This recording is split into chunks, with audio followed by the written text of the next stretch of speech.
So good evening, everyone. So welcome to this talk. We are talking about some of the community work we've been doing alongside the Ravilious exhibition.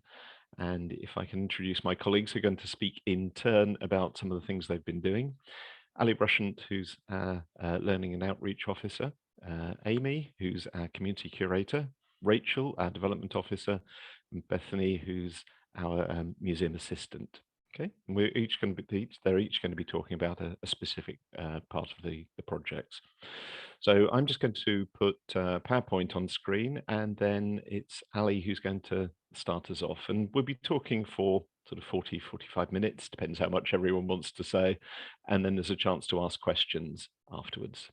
So I'll just start sharing screen, and we'll be with you. So there we are. And my colleagues will be turning off their video, and so that's why they'll disappear off the screen for you. Okay, so over to you, Ali. Okay, do you have my PowerPoint, David? Hello. So yes, my name's Ali Rushent. I'm the Learning and Outreach Officer here. So I primarily deal with the schools really at the museum and the sort of family audience. But on this occasion, I did do a community project with Wiltshire Young Carers. And you can see the evidence of that project on the outside of the building. So if you've been to the exhibition, you'll see our white horses that, as you can see, one's a bit wonky. So the one on the left is supposed to be the Devizes white horse, and the one on the right, the slightly chunky one, is the Westbury white horse. These were created by the Wiltshire Young Carers. If I could have the next slide, David, please. And the reason that we decided to do these was because I don't know if any of you remember, but we had a snakes exhibition in 2019, which was very popular. And one of the things that came out of a lot of this sort of evaluation that we had on that exhibition was how they had come to the exhibition because they'd seen the snakes on the outside of the building. And obviously they were quite striking because of their colour and their size. We're on the bus route, so people had seen them coming in on the bus, and children had been asking their parents if they could go. That was some of the feedback, that if they could come to the exhibition because they'd seen the snakes. So we decided it'd be really nice to try and sort of replicate that, or do that in a different way using this exhibition. So these were made by a group of young carers. This was the Devizes group, and the workshops were facilitated by Kate from Scrap Store, who is a creative workshop leader, and she's amazing. She's really arty, really crafty, and she's just, yeah, you give her a project and she'll do it, whether it's impossible or not. Basically, she's one of those people, a bit like David, who doesn't like saying no to people. So yeah, she'll find a way of doing it. Okay, so we decided to do something similar, and we asked her what would she think about doing the white horses. So she, of course, as I said, she said yes. The project was funded by the Arts Council England Southwest, and as I said, in partnership with Wiltshire Scrap Store and the Young Carers. Now, when we contacted Kate, at this point we didn't know whether we were going to have standing horses, lots of little horses all over the building. We weren't sure, but she said she could do something, and obviously this was the final result. We contacted the Young Carers, and again they were really happy to be involved because they'd enjoyed the first project so much. And the idea was that they would make the white horses at a location which would be Bratton, and then they would, after they'd made the horses, they would go up to Bratton Camp and have a walk around, and then the plan was then to come back to the museum for a sleepover. Now, because of COVID restrictions, the sleepover, well, it wasn't an option basically, so we had to downscale our project quite a bit, but we could still do the sort of other aspects of it. So we thought the 9 to 13 age group would be most suitable, and we were hoping for sort of a group of about 16, 17, we thought was sort of a manageable number for the hall that we were using, Bratton Village Hall, that we used for the project. Okay, if you go on to the next one, David. So So before the project began, luckily, Kate thought what she was going to do, and she did design something rather than just sort of going for it and making horses that might have looked slightly misshapen. So we had a kind of template idea to work on. So she pre-cut the bases for us for the horses, which obviously made the whole sort of project a little bit more manageable for the group. But again, because of COVID restrictions, it wasn't possible to make 2 big horses as the group. We had to split them more than that. They were only be allowed to be working with one other person. They weren't allowed to work as a whole group. So she cut the horses up, as you can see here. They would be working, they were supposed to be working on one section between 2 of them, but actually on the day, because of the young care, the nature of the young carers group, so basically they're young people who they basically are looking after somebody at home. So they might be looking after their under 18-year-olds, looking after somebody who may be disabled, or somebody who may have a severe illness, and it affects their life. So these sort of sessions and these sorts of projects are a way of sort of giving them a break, giving them something sort of childish to do, something fun to do, something creative. So they do lots of different activities that are outdoor and arts based. And so this was one of those. So as I said, we invited, I think, 16 or 17, and that was the number that were due to be coming on the day. But actually, because of other commitments, I think illness and obviously COVID, things like that, got in the way a bit. And we got 7 or 8 coming. And it just so happened, even though it was meant to be a split group, that there was only 1 girl and the rest were boys, actually. But it was supposed to be a sort of an equal split group, but none of our girls came.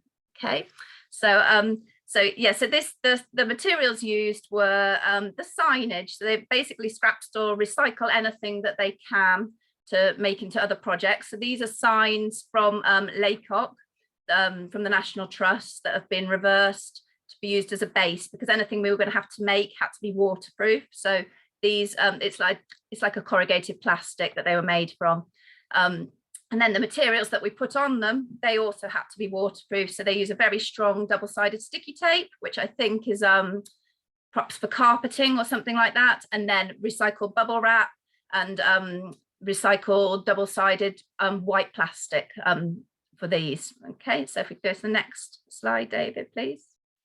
And so there you can see how they're doing them. Now, as there were less in the group, they actually had 1 section each, as you can see. So they had to sort of build up the horse as much as they could in the quite limited time that we had available in the hall. So they build it up with the bubble wrap, and then when they had the sort of size that they were wanted, then they would cover it with the plastic, try and seal any gaps so that it was waterproof. And as I said, the younger group got a little bit carried away, which is why we have a slightly overweight Westbury White horse. Okay, so this slide just shows them working just in the hall. So and then these are the completed pieces. So those are each in 4 pieces. There were more children than that. I think there were about another 2 or 3, but they didn't want to be in the photos, as the leaders didn't either. So after we'd made the horses, we did a little bit of a game. Oh no, sorry, before that, David. So yeah, we did a bit of a game in the hall, and then we actually visited Westbury White Horse. We did manage to do that part. So we went up in the minibus to the top of Westbury White Horse. They had a good run around, and then and we talked a little bit about Ravilious, but they weren't that interested in Ravilious, I must admit. They were more interested in just creating and playing. It was the summer holidays. And then after that, we went back to the museum. They explored the museum, and they had fish and chips, which ended their day. And they were collected from, they were taken home from the museum. So yes, and you can go on to the next page, David. So that's the horses being put up by with the cherry pickers, with a team that work from Market Lavington. And they basically did it on their own. But before it got to that stage, because they were in sections, I did have to spend an afternoon sort of joining them and making sure that they were weren't just going to fall apart as soon as it rained. And if you have actually seen them, they are still looking pretty good. So I think we did quite a good job of making sure they were secure enough to go up. Okay, so that's the project that we did with the young carers. If we move on to the next project, as well as, I know I was only meant to be talking about that one project, but obviously I work with other groups, and I thought it'd be nice just to mention some of the other work we've done linked to Ravilious with young people.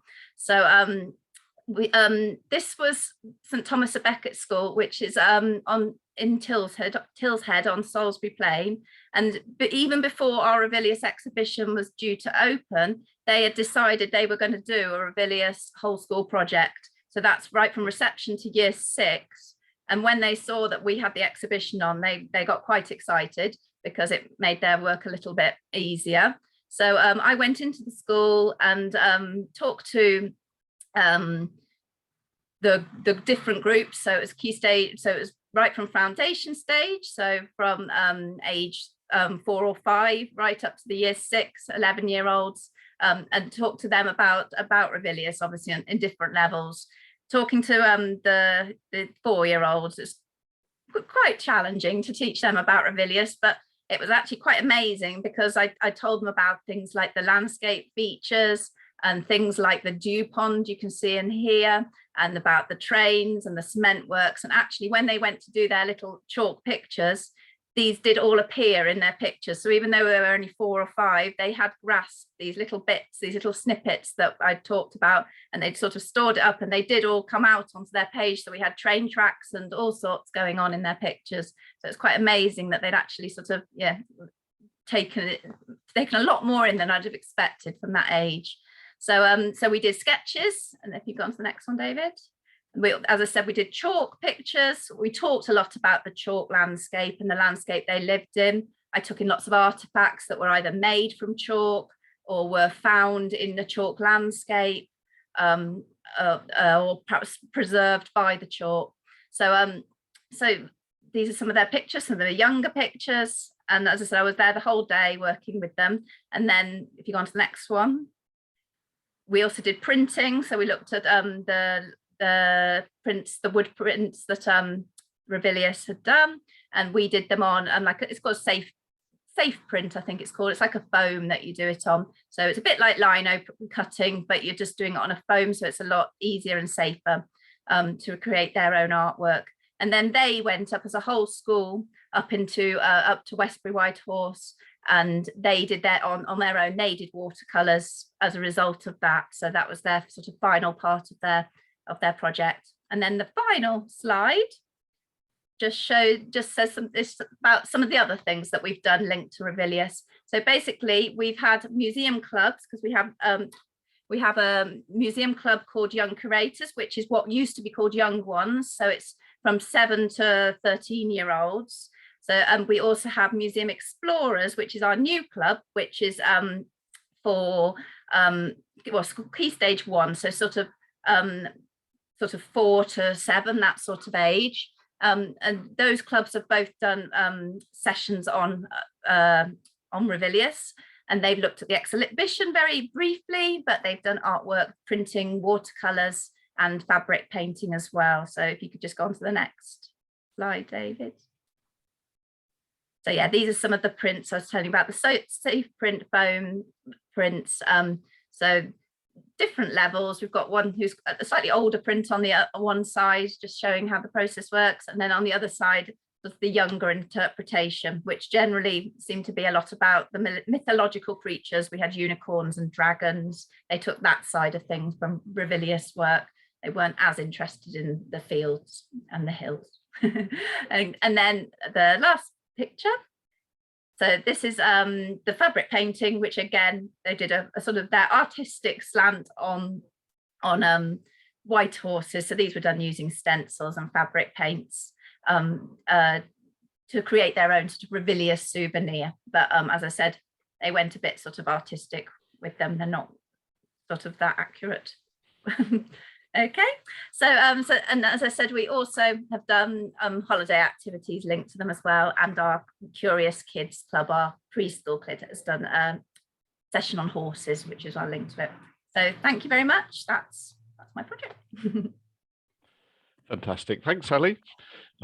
Amazing range. So now we're going to hear from Rachael. If you could turn your video on. And I'll just advance the slide. Can I just say to Ali, through the power of technology, Ali, I'm sorry, I had to move away because I think I was interfering in your echo. If you get an echo, just move out onto the landing and shut the door.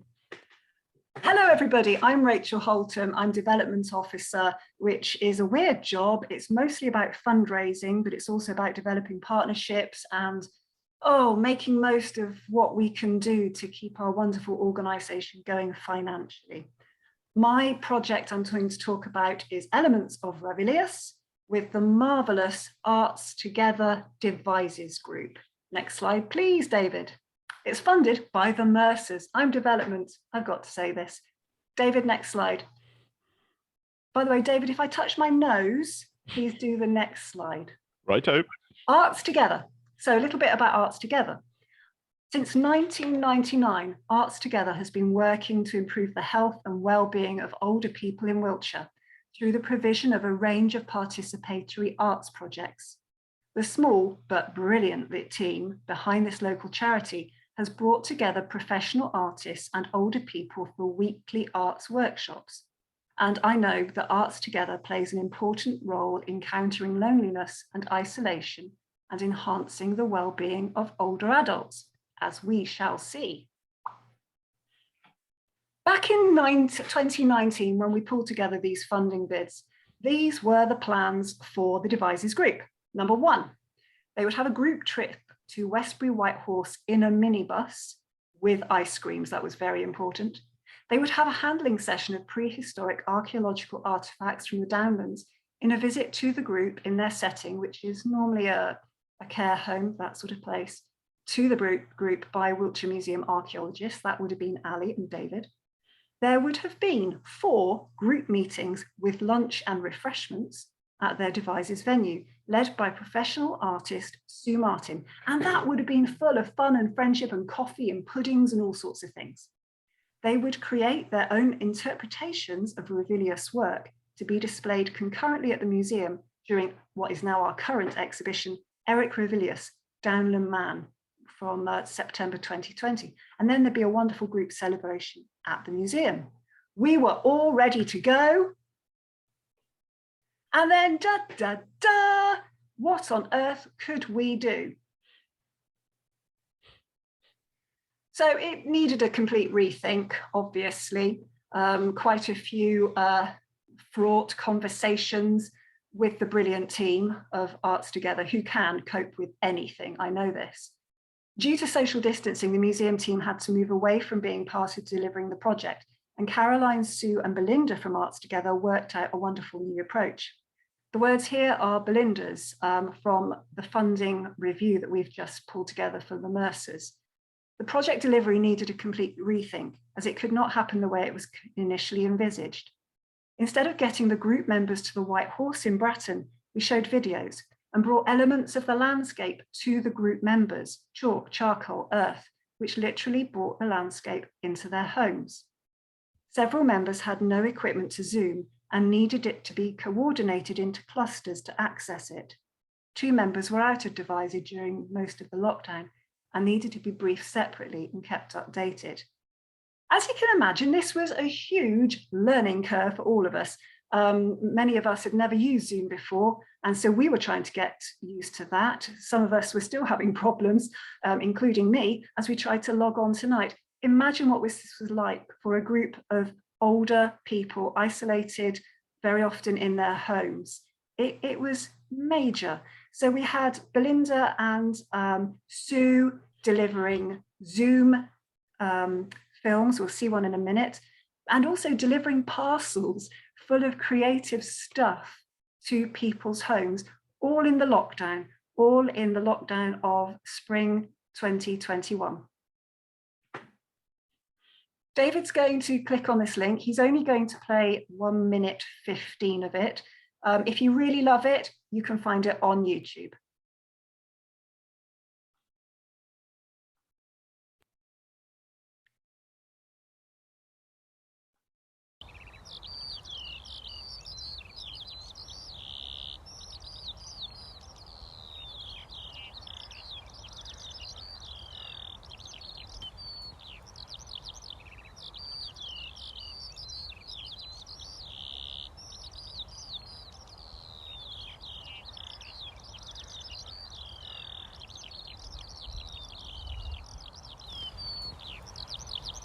Right, so hopefully you've opened your pack and you've found this stuff, and hopefully you'll all know what it is.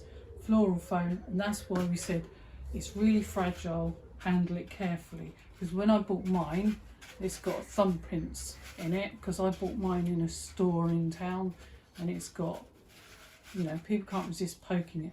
That's why we've got it, because it's really easy to use. It's a bit messy. So I've put down a bit of paper, but I would suggest you get your box, all your stuff came in, and you work in your box, because that's a really useful way of doing it. It's dusty, but it's not harmful. So, you know, just be really kind of mindful of the area you've got it in. And I'm doing mine on paper so that you can see how this process works. A few things to just be aware of when you're using this foam is. So that just gives you a little look at Sue's brilliant, she did a couple of them, brilliant YouTube videos. Amazingly, both, I think I'm right in saying both she and Belinda had never done this before. So these are new skills we are all learning. It's beautiful and it's wonderful, and Sue is just an amazing teacher. So they were getting that all week. Did anyone else hear the Oasis clicking in the background? And we'll see what those Oasis blocks made later on.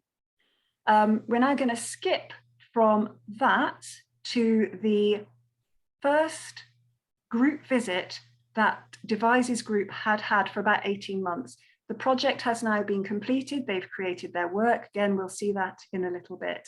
And they met at the Bear Hotel in Devizes. This was apparently an amazing experience for friends to meet up with friends, catch up with people, give people support for people who might have lost people during COVID, and swap their sketchbooks, the little portfolios that you can see there. And I remember bumping into Sue and Belinda just after that, and they were buzzing with excitement. They came to the museum car park. We were distant, but they were over the moon to be back. Thank you, David. So here's some of the work that you can see that is currently still on display at the museum. This is a lovely lady called Lizzie at the Bear, showing off her sketchbooks. Every week they were given a challenge with different things to do, and they logged them in their book. The whole point about ArtsTogether is that they create art their way.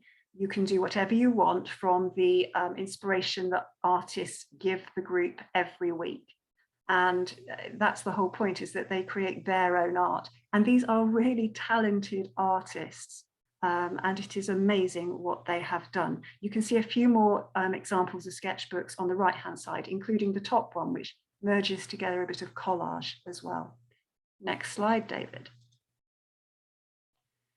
This is the exhibition in the museum. So on the top left, you can see the sketchbooks on our wonderful window in the long room. We've put up pictures alongside on the, yes, thank you, David, on the cabinets at the top. You can see those pictures put up there with blue tack. I'm really hoping they come off easily at the end of it. And down the bottom by the Britain cabinet, I'll come back to this in more detail in a minute, but on the left-hand side in the glass cabinet, on the left of the Britain cabinet, you can see a textile hanging, and on the right-hand side, some of the Oasis blocks, which were amazingly made into Ravilious style landscapes. Next slide, please, David. It's Lizzie again. Lizzie with her work that is on show in the long room. The quote under her picture on the right says, "This project was relevant to me as I am familiar with the landscape." And this was true for so many. They were exploring the countryside around them from their homes. We all remember, I'm sure, how frustrating and how cabin fevery we got during lockdown. So for them to explore this countryside they loved through drone videos and through Sue's videos was amazing. Lizzie again. The project has been the focal point of each week, and I really think that was the case for these. Imagine the excitement of getting a parcel delivered through your door, having contact with people through Zoom, knowing that your friends were working on the same project as you were every week. I just think it's amazing, and you can really feel the landscape coming through on Lizzie's. Here is Vicky with some of these amazing oasis landscapes. Oasis, if you don't know, the big blocks that Sue was showing earlier, you carve them out, you can tweak them, you can break them. And it was wonderful how they created those lines that Ravilious includes so well in the landscapes through the oasis blocks. Maggie and her granddaughter Anastasia on the left, and apparently they use this project as a link to help them continue their connections through lockdown. So working on things together, it's not just a family quiz, it's not just a face-to-face, they're actually doing things side by side, I think in different homes, but doing things at the same time. And Sheila is in the lift lobby with one of her pictures. And if we have the next slide, you'll see there's her picture. And I love the way she says, my art things are always set up, ready to go on my dining room table. And I love that picture. It's just got so many different elements going on. And look at those sort of shadings on the road there, those splodgy patches. I think that's great. Always ready to go. Art is a real part of their lives. This is from Marilyn, I think probably taking a bit of inspiration from the printing, the art blocks that Ravilious made. I've always loved doing, she says, but working alone at home can feel like you're adrift. I like to sit with the group and work together. That's Marilyn. And that feels such a part of lockdown, doesn't it? We were all adrift. We were all milling around, not knowing what was happening. But if you've got an ArtsTogether in your life, it brings you together. This was the feedback that Belinda's just given us for the Mercer's feedback, the funders. From the perspective of ArtsTogether as a participating organisation, this has exceeded our expectations. It gave our group members light at the end of a long tunnel after over a year of isolation from COVID. It caught their imaginations and gave them a window onto the Wiltshire landscape that helped them come out of their seclusion and feel part of the community again. I disagree with this. I don't think it exceeded expectations. I think it went way, way, way, way beyond expectations, both for the members, having met a few of them now, it is a lifeline for them. Having, from our point of view, the museum, I'd never worked with ArtsTogether before. I hadn't got a clue what we were going to get displayed in our museum. And the art we have got is just amazing. It has also it's exceeded expectations for our visitors.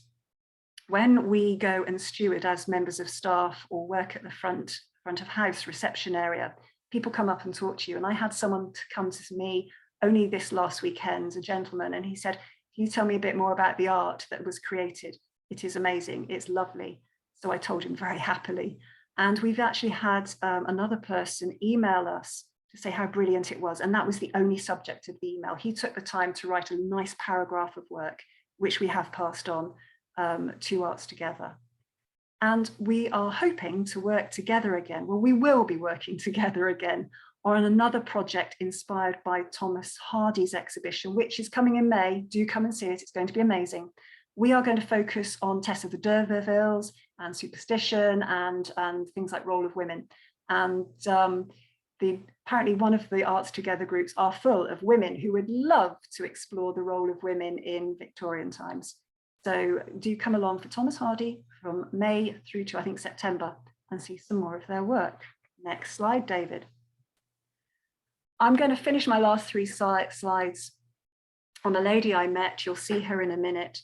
A lady who lives locally to Devizes, who is called Minette. And I love Minette. I love her work. I love the way she thinks about things. She's thoughtful, she's creative, she's well into her 80s, I think, but you'd never believe it.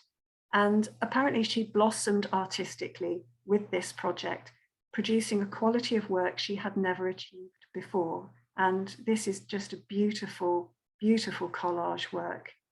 Her quote underneath is, "Where there is impact, there is truth," which I really like. I'm not sure exactly what it means, but I really like that. And I think that is true.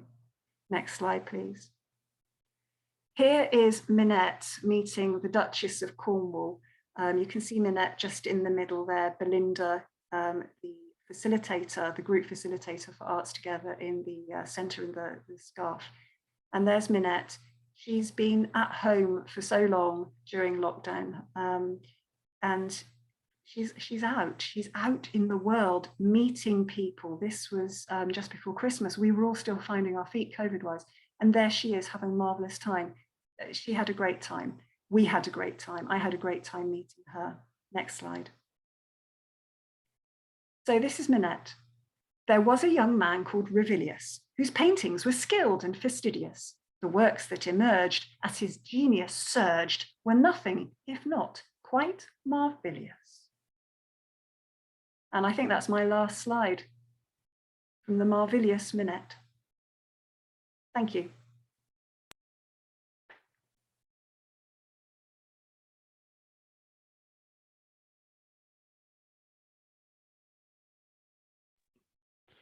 Fantastic, Rachel. It's fabulous. I love that, the limerick. I still laugh at it every time I see it.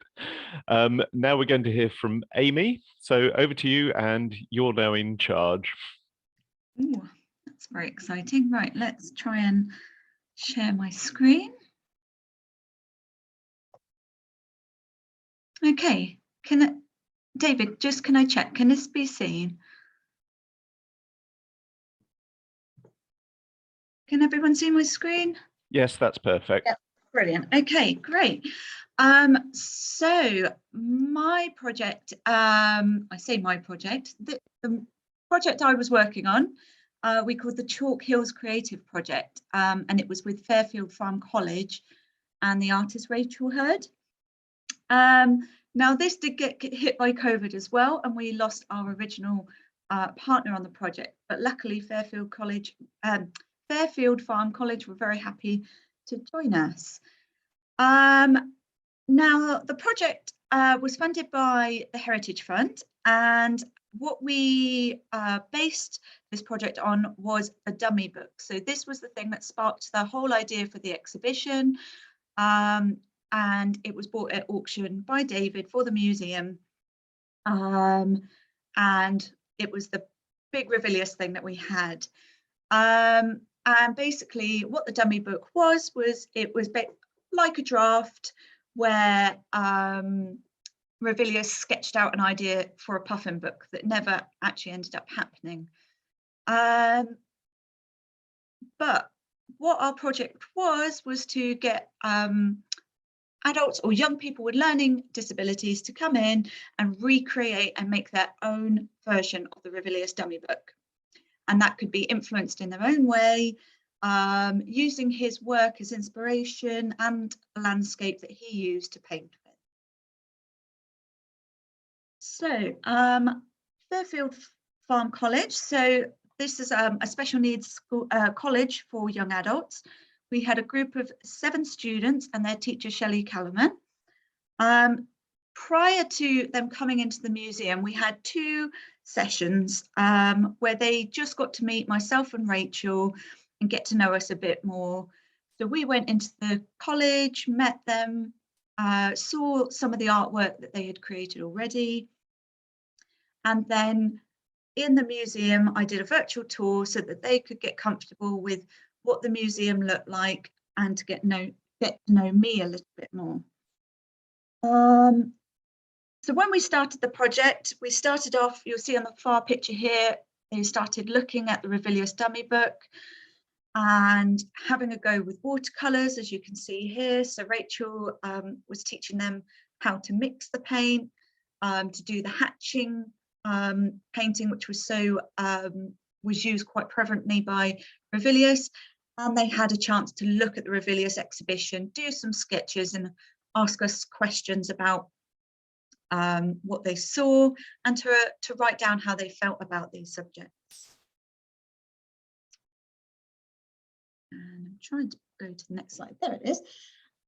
So we next went out into the landscape. What we wanted to try and do was find the same viewpoints of the Bratton White Horse, so that they could do their own take on it. So we went out into the landscape, up to the Bratton White Horse, And despite it being the middle of October, as you can see, they wrapped up very well and warm there. We had wonderful weather. It was not too cold, lovely blue skies. It was perfect for painting. So we were up on the top of this hill painting. You can see the paragliders there. We had trains going past, just like the original Ravilious painting, which they took great delight in, because I was saying, no, we won't see a train, and we did. Lots of trains. That proved me wrong. So we had just a nice, relaxing day. And there was one student as well who had a big fear of heights, but actually we managed to calm his nerves, and he sat there and got involved. Oh, one of my pictures is gone. We did do, the picture that's missing was one at the bottom of the hill, which they took pictures of with their phone, recreating this image here on the right, looking like they were looking out of a train window, but using their minibus as the viewpoint from which they were looking out of. Next, we tried to find this painting, this scene, which we did. It looks very different now, though. And we found a nice place to sit, did a bit more sketching. You can see there's another white horse in the background as well. And then the third session, they went back to their college, and they worked with the artist to firm up their painting, to add any more detail, have a go at a new one of their favorite style of painting. Some of them preferred sketching, some of them preferred colors, and some wrote poems, as you can see on the right here.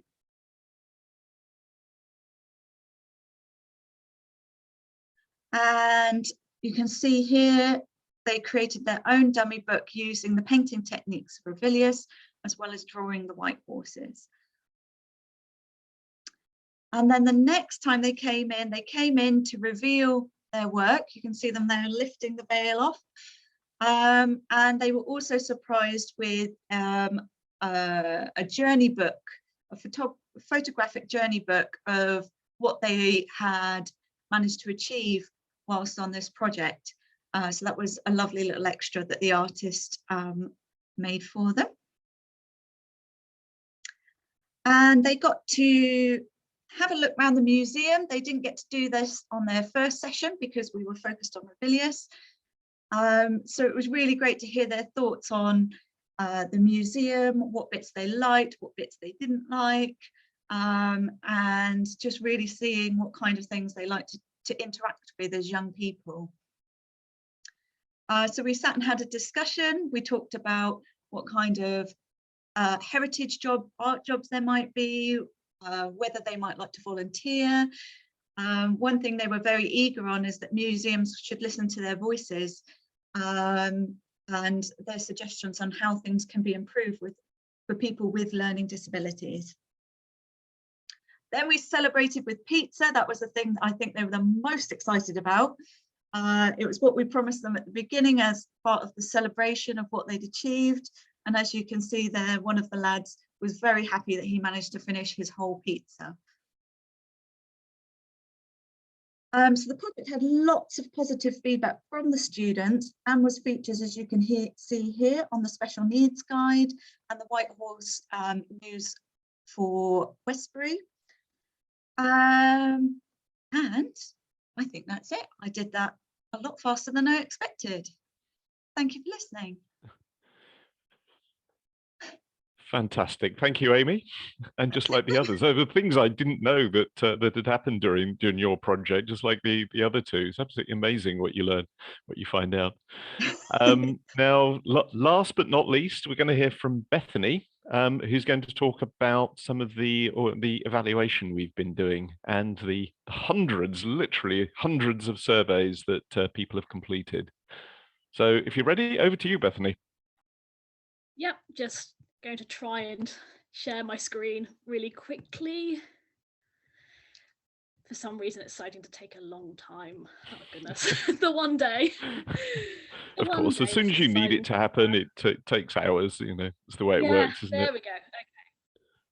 Okay. Can you see my screen at the moment? Yep. And if you.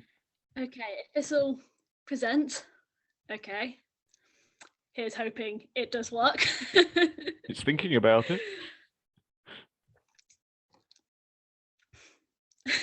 It's still thinking about it. I think it operates at about the same speed that I do. Typical of the one time that it decides to act up. It's the one time I'm presenting it. There we go. Hey, perfect. Okay, so hello everyone. I'm Bethany. I am the museum assistant at the Wiltshire Museum. Today I'm going to be talking a bit about the feedback we've been receiving over the last year through the form of our surveys. One of my many jobs at the museum is filling out all of the feedback surveys that we have received. There are hundreds of them, and I think we are currently at 422, in case you were curious. Before I start, I want to quickly apologise in advance if I stutter or have pauses while speaking, or rather start speeding up. I am autistic, so presenting in front of people isn't something I get to do that often. So start off with, I have a few notes. Firstly, most of these results are reflective of the current exhibition, which is the Ravilious exhibition, but there are some surveys from before that, I believe as early as June 2021. The data I'm using in this presentation is accurate as of the 4th of January 2022, which was when I was researching all of this, the database I was using was last updated. And finally, there are some surveys or answers that will be unaccounted for in this presentation. There are two reasons for this, one of which is because the respondent might have been under the age of 16, or an answer of prefer not to say was chosen. The first thing I'd like to show you is our word cloud for the year. At the bottom of our surveys, we have 3 boxes where respondents can choose 3 words to describe their visit to the museum. The larger the word is in the image, the more times people have used it. Therefore, educational, interesting, inspiring, enjoyable, and informative are our most common words for this past year. I should also mention, for anyone who has spotted the word sad in this little corner right here, I have received clarification that this is due to the loss of Ravilious at a young age, rather than anything that the museum has done. Our next few slides contain some of the feedback comments we've received. We've had some lovely feedback over the last year, especially of a lot of people who are satisfied with the exhibition, but also with the helpfulness of the staff and the volunteers. This, of course, is absolutely wonderful to hear. And most of our comments do relate to the exhibition in some way, but it's still nice to know that we're doing a good job. It's also great to hear.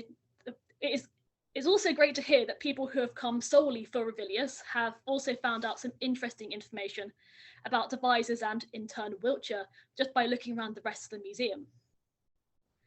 And of course, we do hope that respondents will tell us if there is anything that we're lacking, or if there's anything that we need to take on board.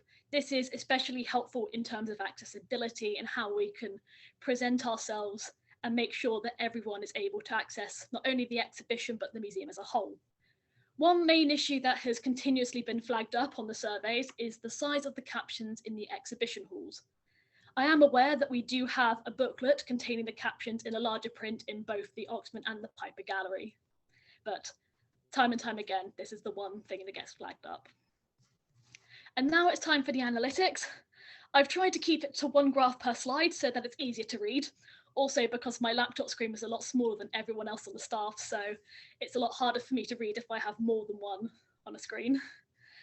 I should also mention, just for clarity's sake, that the yellow bars relate to survey data from 2019 to 2020, just as a comparison. Here we can see that there is a very large divide between respondent age groups. In fact, 91% of the respondents of our surveys over this last year are over the age of 45. Fewer young people choose to fill out these surveys, though I have seen some children fill them out, but as I said before, they've not been included. This very much contrasts to 2019-2020, where there has been a significant number of under 45s responding to surveys, 39% to be exact, compared to just 9% from this year. And this graph might look a little bit confusing, so I will explain it. The inner, more faded circle represents the results from 2019 to 2020, while the larger and brighter outer circles represent this year's results. In terms of gender, we still very much see that the majority of respondents are still women, but we are seeing an increase in men filling out surveys, especially compared to the last few years. But what I find is also incredibly interesting to see is that this year we're beginning to see some respondents that openly identify as neither male nor female, whether that be non-binary, agender, or gender fluid, though they're very few in number compared to male and female. As expected, the ethnicity of respondents is very heavily white. And as we can see, it's the same in the last few years. This isn't exactly surprising, as it does match up with recent census data for the southwest of England, which reports that 95% of the population are white compared to our 98%. It's also important to note that with these questions regarding demographics, some of the respondents are in fact prefer not to say, or they choose not to answer as a whole, for a wide variety of reasons, but in this case, this probably wouldn't have that much of an impact on the results. This year, we've had fewer people answering whether or not they identify as disabled compared to 2019 and 2020. But out of all the demographics questions, I've noticed that this one is the one that most people are choosing not to answer.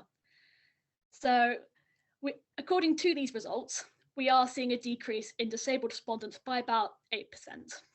Or rather, I'd rather put it as a decrease in people who have chosen to declare a disability. This doesn't entirely mean that the number of disabled visitors have been increasing, but rather they might not feel comfortable with disclosing a diagnosis on a survey, which I can 100% understand, and we're not forcing anyone to do it. And now we've come to the motivations. On our survey, we have a list of reasons as to why people might want to come to the museum, and respondents are encouraged to tick as many as they feel they can relate to. To the left, we have the most common motivations for this year, which are to learn something, to be intellectually stimulated, and to be inspired. There were also a large number of respondents related to the exhibition, but these were the main three. As you can see, the top spot has remained the same, but fewer people were coming to spend time with family and friends. They would rather be inspired or look at the exhibition compared to spending time with family, but then again, this could also be due to COVID. The next thing to look at is the modes of transport. So how are people getting to the museum? And as you can see, there are a large increase in the usage of cars. There are two main reasons as to why this might be. The first is that there aren't that many transport links into Devizes. There is no train station. And locals outside of the town itself would either need to commute via car or they would have to take the bus in through the A360. The second is because we've had an increase in visitors outside of Wiltshire. People all across the country, even outside of the country, have been coming in to see the exhibition.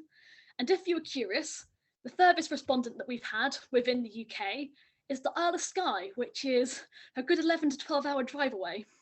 However, buses and travelling on foot, though clearly not as popular compared to cars, are also common ways of transport. Another interesting factor is how visitors find out about our museum and our exhibitions. What are our most popular means of communication to potential visitors? As it turns out, posters. There are a lot of exhibition posters in the local area, specifically in Devizes itself, which can attract not only locals, but also tourists. Then again, there have been quite a few surveys that I have submitted since the last update, which shows that a lot more people are engaging with our website, as well as other factors.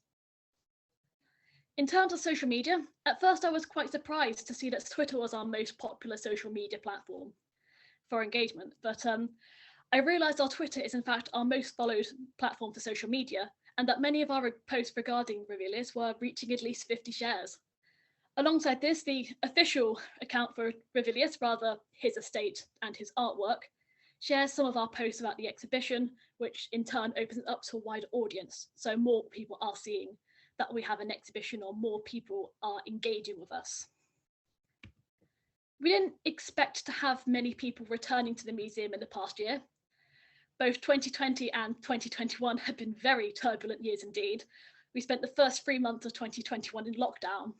However, we have had some repeat visitors in the last 12 months, as you can see by this pink bar on the chart.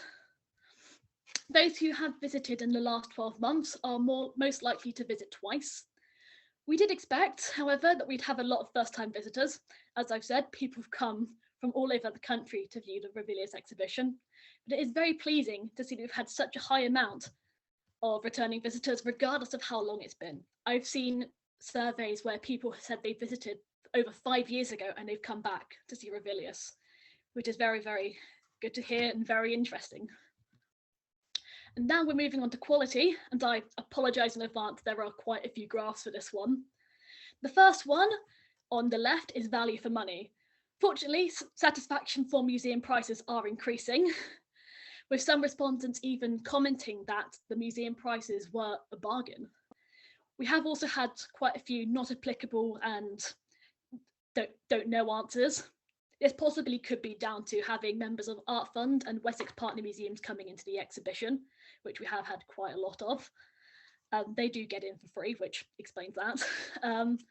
Then again, we have had some complaints about the entrance charge, but there's not really much we can do about that, unfortunately. The second graph on the right relates to how welcoming the staff are. As hoped, the response is very much positive, though we have had more good responses this year compared to 2019 to 2020. Our third graph relates to retail on the far left, apologies. So this one relates to retail and what people think of our shop. And as it's very clear to see by the big chunk of blue, that we do have a lot of not applicable responses. The main reason for this is for the location of the surveys. We have 2 stations, one of which is outside the exhibition galleries and one of which is in the long room. Most people fill out the surveys outside of the exhibition galleries. With our one-way system in place, many visitors, or most of the visitors actually, only really visit the shop or next to the museum, so they fill out the forms before exiting the museum and visiting the shop. And as expected, responses for food and drink mostly comprise of not applicables because we don't have any. We have had people who were probably rushing and have ticked boxes saying very good or good, but there is very much a large consensus. However, if we were to have a cafe, for example, if we could move into the Aside Court, it could really help with our visitor numbers. We have had lots of questions, especially when I've been on the till, about nearby food and drink establishments, which I've had to direct into town, but we could even attract visitors whose main aim wasn't even to enter the museum, just to have a sit down, have a drink, have something to read, but then could possibly look around the museum at a later time. And our final graph of the presentation on the right relates to visitor experience as a whole. And as we can see, the response is positive, and that is lovely to hear. And finally, group composition, which is basically how many people visit together. The main takeaway from this is that group size are getting smaller, usually in a group of 2, but with government guidelines over these past few years, this is no surprise. With the exception of a few tour groups, which usually are around over 10 people, there have been no visitors over the past year visiting with a group of over 6 people. However, if people do travel with a companion or companions, then they are extremely likely to be over the age of 16, so fewer people are visiting with fewer children. However, we have had about 22% of our respondents visiting alone. And that's about it for my presentation on visitor feedback. I do hope that you found it interesting, and thank you.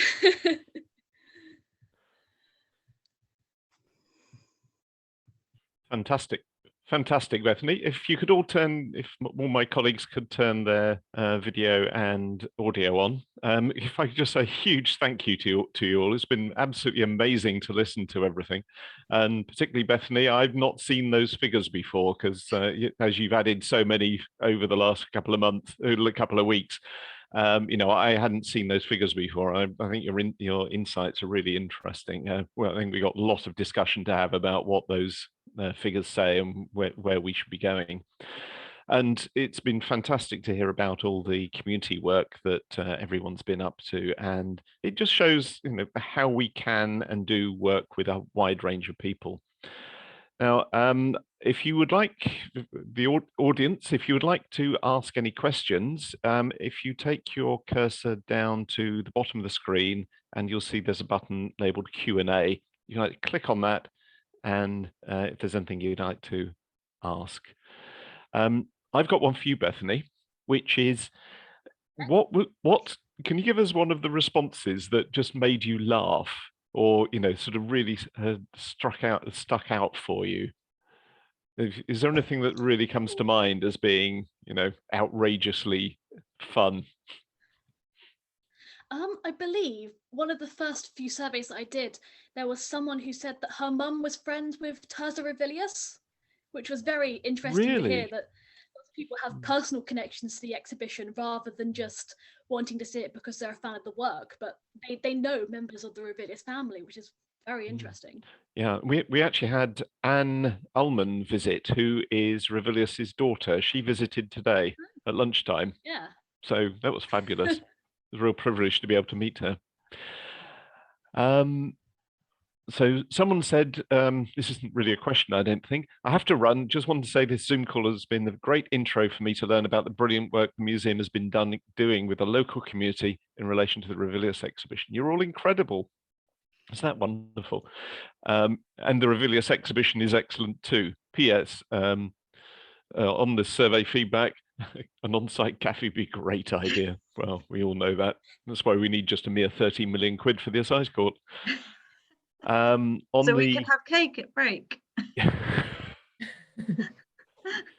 Yeah, don't tell anyone. I might get rather fat if I'm not careful.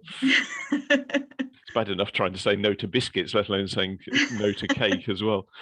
And Jackie has said on the chat, it's very informative, thank you. Will it be available for others to listen to? The answer is yes. We've been recording this and we'll stick it onto YouTube so other people can watch it. And she recognizes people who appeared in the pictures and might like to listen to the presentation, which is wonderful. And Jeanette has said, thanks everyone and goodbye. I think that's it. And Anne says, there's Anne saying, terrific presentations, really interesting, lots of ideas to steal. Ah, right, yeah. Well done. You spotted that. I did. I'm running slowly. Fantastic. To be honest, I sort of wasn't really expecting many questions because what you said has just sort of encapsulated those projects wonderfully. So if I can say just a big thank you to my colleagues, thank you all for coming, and we look forward to doing the same again for Hardy or something like it. Really looking forward to that. Thank you. So thank you, everyone. Thank you, everyone. Good night. Bye.